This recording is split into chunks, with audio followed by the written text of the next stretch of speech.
Halo teman-teman, kami dari kelompok 4 akan menampilkan video wawancara mengenai etika profesi dalam lingkup dinas perindustrian dan tenaga kerja. Sebelum itu, izinkan kelompok kami memperkenalkan diri terlebih dahulu, dimulai dari saya, Asahri Nur Karista dengan NPM akhir 030. Saya Gustiana Usapa Dewi dengan nomor NPM akhir 043. Saya Olivia Reza Rosita, NPM akhir 103. Saya Tania Aulia Zarar, NPM akhir 203. Simak videonya berikut ini. Setiap profesi pasti memiliki aturan, nilai, dan tanggung jawab yang harus dijunjung tinggi. Begitu pula dalam lingkup dinas perindustrian dan tenaga kerja. Integritas, profesionalisme, dan etika menjadi kondisi utama dalam menjalankan tugas demi pelayanan publik yang berkualitas. Melalui wawancara ini, kita akan menyimak pandangan langsung dari para narasumber mengenai apa saja kewajiban utama, sikap yang mencerminkan etika baik, serta upaya pembinaan integritas pegawai. Tak hanya itu, kita juga akan membahas larangan dan konsekuensi atas pelanggaran etika profesi demi menciptakan lingkungan kerja yang bersih dan bertanggung jawab. Untuk itu, marilah kita singkap selengkapnya dalam video berikut ini. Selamat pagi Ibu. Sebelumnya perkenalkan, saya Olivia Reza Rosita bersama teman-teman saya dari UPN Veteran Jawa Timur jurusan Administrasi Publik. Jadi kedatangan saya di sini untuk mewawancarai salah satu tugas mata kuliah Etika Administrasi Publik.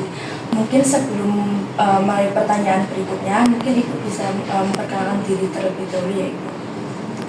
Oke, nama saya Novita.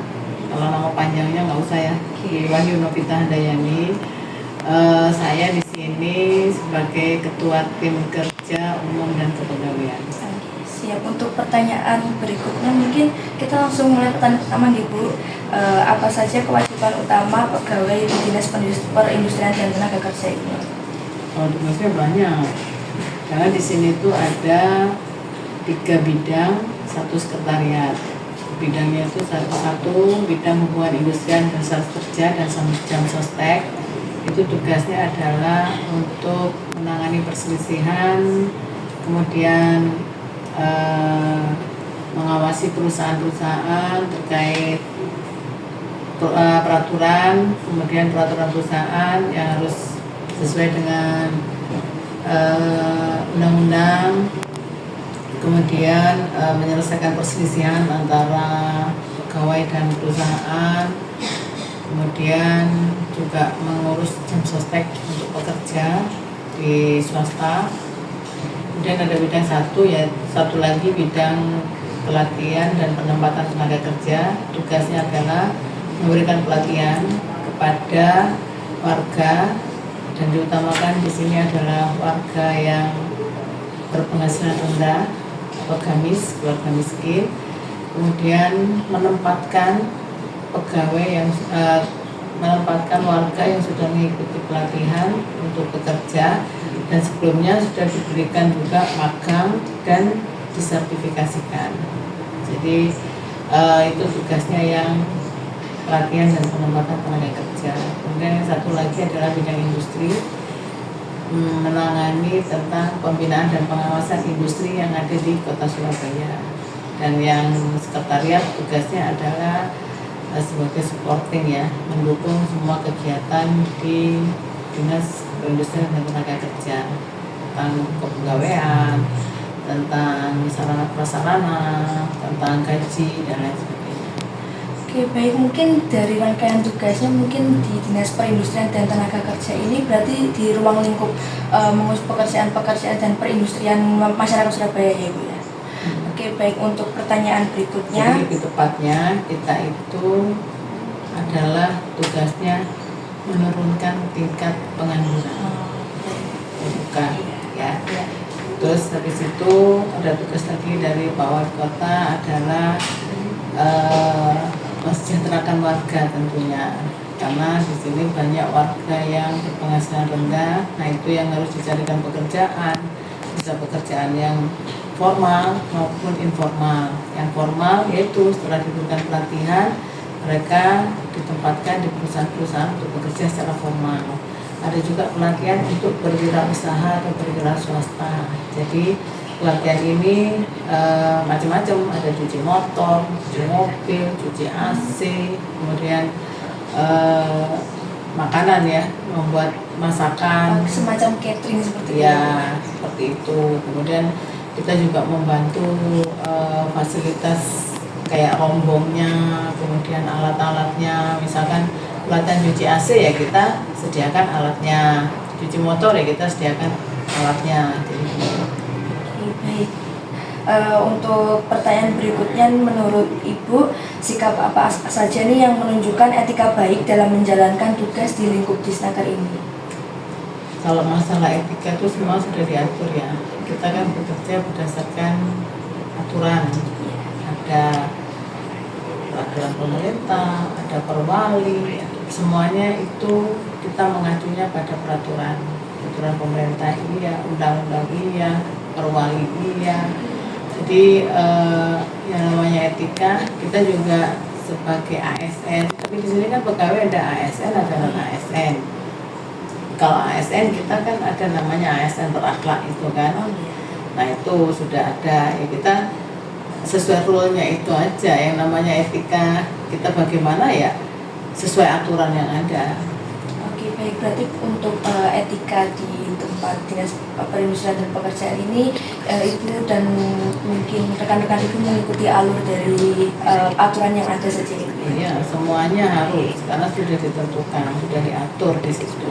Bagaimana jam kerjanya, bagaimana seragamnya, kemudian kita juga diberi target apa aja harus dilakukan, targetnya berapa, capaiannya harus berapa persen, itu sudah ditentukan.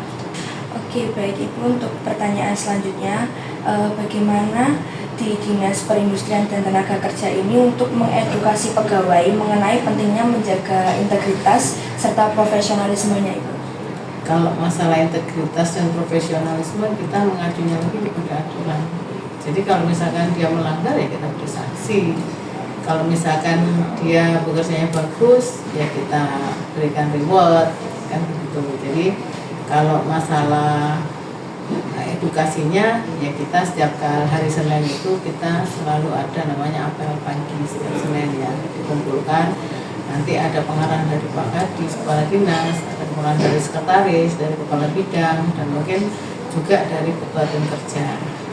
Dan kalau misalkan masalah pengawasan itu melekat di bidangnya masing-masing. Jadi ada namanya waskat, pengawasan melekat. Jadi kita kalau di sini sekretariat ya kita yang mengawasi ada 3, ada Sekretaris Dinas, ada Kasubag Keuangan, ada Ketua Tim Kerja Umum dan Kepegawaian. Oke, baik. Berarti untuk tetap menjaga integritas antar pegawai di Disnaker ini, berarti untuk apel paginya itu rutin ya, Ibu ya? Rutin, setiap Senin. Itu yang semua ya. Iya. Kalau tiap pagi kita itu diwajibkan jam 8 menyanyikan lagu Indonesia Raya. Nanti jam 4 sore menyanyikan Padamu Negeri. Nah kalau masalah edukasi itu, kalau hari Senin itu rutin wajib. Kalau tiap harinya juga rutin, semuanya juga melakukan itu. Dan mungkin sedikit ada arahan dari kepala bidang atau sekretaris. Kadang kalau misalkan kita ada hal-hal urgent ya pasti dikumpulkan, kemudian kita disampaikan apa saja yang harus dilaksanakan, apa saja yang tidak boleh. Misalkan ada aturan-aturan baru, biasanya kita sampaikannya ketika Senin pagi atau itu. Berarti untuk setiap harinya yang menyanyikan lagu kebangsaan itu juga untuk memupuk jiwa nasionalisme juga ya, Ibu? Ya bisa jadi. Baik Ibu, untuk pertanyaan berikutnya, jadi bagaimana kewajiban ASN di pemerintahan, Ibu? Kalau kewajiban ASN itu kan tadi ada 2 ya. ASN itu terdiri dari benefit sipil sama P3K, terkait pemerintah dengan perjanjian kerja. Nah itu tugasnya sama yang bersama. 1, setia dan taat pada Pancasila, kemudian Undang-Undang Dasar 45 dan NKRI. Kemudian yang kedua menjaga persatuan dan kesatuan bangsa. Yang ketiga melaksanakan kebijakan yang dirumuskan pejabat pemerintah yang berwenang. Kemudian menaati ketentuan peraturan perundang-undangan. Dan yang kelima melaksanakan tugas kedinasan dengan penuh pengabdian, kejujuran, kesadaran dan tanggung jawab. Jadi mungkin tadi yang tak sampaikan tadi itu bisa dirangkum seperti ini. Kemudian selanjutnya dalam menunjukkan integritas dan keteladanan dalam sikap, perilaku, ucapan, dan tindakan kepada setiap orang baik di dalam maupun di luar kedinasan. Kemudian ya karena ASN itu melayani warga ya. Kemudian menyimpan rahasia jabatan dan hanya dapat mengemukakan rahasia jabatan sesuai dengan ketentuan peraturan perundang-undangan dan bersedia ditempatkan di seluruh wilayah negara kesatuan Republik Indonesia. Kita nggak bisa menolak kalau misalkan ada tugas harus pindah, harus mutasi, harus mengikuti. Itu salah satu tugas utamanya ASN. Ya. Oke, baik, berarti untuk kewajiban utama dan tugas utama ASN itu ternyata banyak sekali, Bu. Banyak. Ini mungkin kalau dijabarkan lebih banyak lagi, bisa sehari semalam nanti. Ya, ini kan hanya pokok-pokoknya aja. Oh, iya. Mungkin Ibu bisa menjelaskan apa saja sih kode etik perilaku ASN secara lengkap? Oke, kode etik perilaku ASN itu kan sudah ada, sebenarnya sudah ada di aturan. Kalau kita mau menjelaskan itu yang satu, melaksanakan tugasnya sesuai dengan ketentuan peraturan perundang-undangan. Kemudian yang kedua, memegang teguh nilai dasar ASN dan selalu menjaga reputasi dan integritas ASN. Sama, kalau ini mungkin di semua tempat itu sama. Memegang teguh reputasi dan integritas itu harus. Kemudian yang ketiga, menggunakan kekayaan dan barang milik negara secara bertanggung jawab, efektif dan efisien. Jadi kadang kan kita kalau merasa ini bukan punya kita terus makanya seenaknya kan. Nah kalau ini kan harus dijaga karena ini barang milik negara yang dipakai belanja uangnya rakyat. Jadi kita harus benar-benar berhati-hati dalam menggunakan aset negara. Kemudian yang keempat, menjaga agar tidak terjadi konflik kepentingan dalam melaksanakan tugasnya. Jadi harus saling bertoleransi, kemudian saling ngomong, gitu kan, saling membantu, itu yang paling ditekankan dalam kode etik ASN. Perilaku apa saja yang dilarang bagi pegawai di Dinas Perindustrian dan Tenaga Kerja ini? Perilaku yang dilarang ya perilaku yang menyimpang atau melanggar dari aturan yang sudah ada. Banyak, misalkan terlambat, tidak menggunakan seragam sesuai dengan ketentuan, tidak melaksanakan tugas yang diberikan, kemudian melawan pimpinan banyak. Kalau mau satu persatu itu banyak sekali. Kalau masalah perilaku yang dilarang banyak. Nah, harus melihat aturannya apa. Ya sudah, kita bekerja sesuai aturan yang ada. Kalau misalnya perilakunya menyimpang ya berarti yang tidak sesuai aturan itu, gitu kan? Yaitu kayak jam kerja sudah ditentukan 7.30, dia datangnya jam 8 dan 9, udah melanggar. Pulangnya harusnya jam 16.00, dia jam 2 sudah hilang, itu melanggar. Kemudian banyak hal pelanggaran yang jelas perilaku yang menurunkan harkat martabat pegawai negeri atau pegawai pemerintah Kota Surabaya. Pungli, kemudian pinjol, judi online, itu kayak gitu-gitu tuh sudah jelas melanggar. Gitu ya. Pokoknya ini tidak sesuai aturan pasti itu melanggar.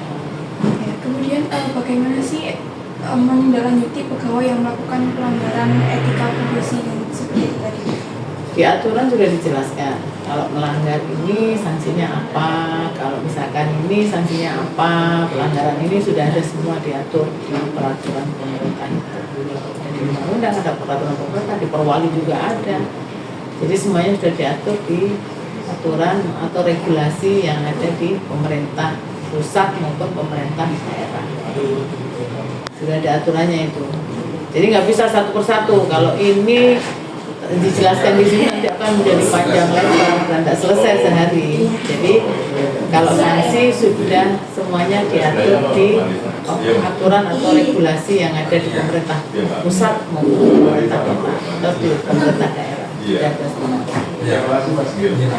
Untuk selanjutnya itu apakah ada sih kode etik tertulis yang harus dipatuhi semua pegawai. Kalau ada itu, bagaimana proses pengawasannya? Kalau masalah kode etik semuanya sudah ada secara tertulis pasti, karena semua yang ada di pemerintahan itu ada juknisnya ya, petunjuk teknisnya, yaitu ada peraturan pemerintah, peraturan daerah, ada perwali, ada undang-undang dan lain sebagainya, itu semuanya sudah ada di situ. Bagaimana kode etik pegawai pemerintah sudah ada secara tertulis. Apa proses pengawasannya? Itu tadi semua atasan langsungnya itu melakukan pengawasan melekat. Nah, ini sudah sesuai enggak? Dan semuanya sudah paham. Ketika kita mau jadi pegawai negeri itu kita sudah ada namanya apa ya, kayak fintech, ada namanya pelatihan dan lain sebagainya, itu kita diajari terkait kode etik pegawai pemerintah. Itu sebenarnya pegawai negeri sipil kode etiknya, tapi karena di pemerintah kota itu pegawainya tidak hanya pegawai negeri sipil, ada P3K, pegawai pemerintah dengan perjanjian, kemudian ada non-ASN yang outsourcing itu. Jadi akhirnya kita membuat peraturan atau kode etik itu untuk semua pegawai pemerintah. Jadi tidak hanya untuk ASN, tidak hanya untuk PNS.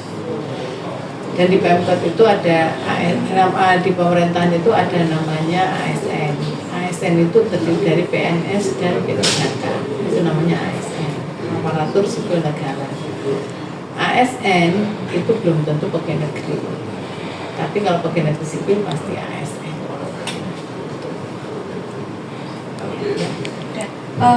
Mungkin cukup sekian pertanyaan dari kami. Terima kasih banyak Ibu sudah meluangkan waktunya untuk berbagi ilmu dan pandangan mengenai etika profesi yang ada di desa ini. Ya. Nah, itu dia penjelasan soal etika kepegawaian oleh Bu Dwi Wahyunawita Handayani selaku Ketua Tim Kerja Umum dan Kepegawaian. Dalam Disnaker ini, seluruh ASN dan non-ASN dituntut untuk menjalankan tugasnya dengan penuh etika dan sesuai SOP peraturan yang sudah ditentukan oleh negara. Dan yang unik dalam Disnaker ini, para pegawai juga menjalankan apel pagi setiap Senin dan menyanyikan lagu kebangsaan setiap harinya. Dengan cara itu, mereka juga dapat membangkitkan jiwa nasionalisme serta profesionalitas dalam pekerjaan. Sekian video dari kami. Wassalamualaikum warahmatullahi wabarakatuh.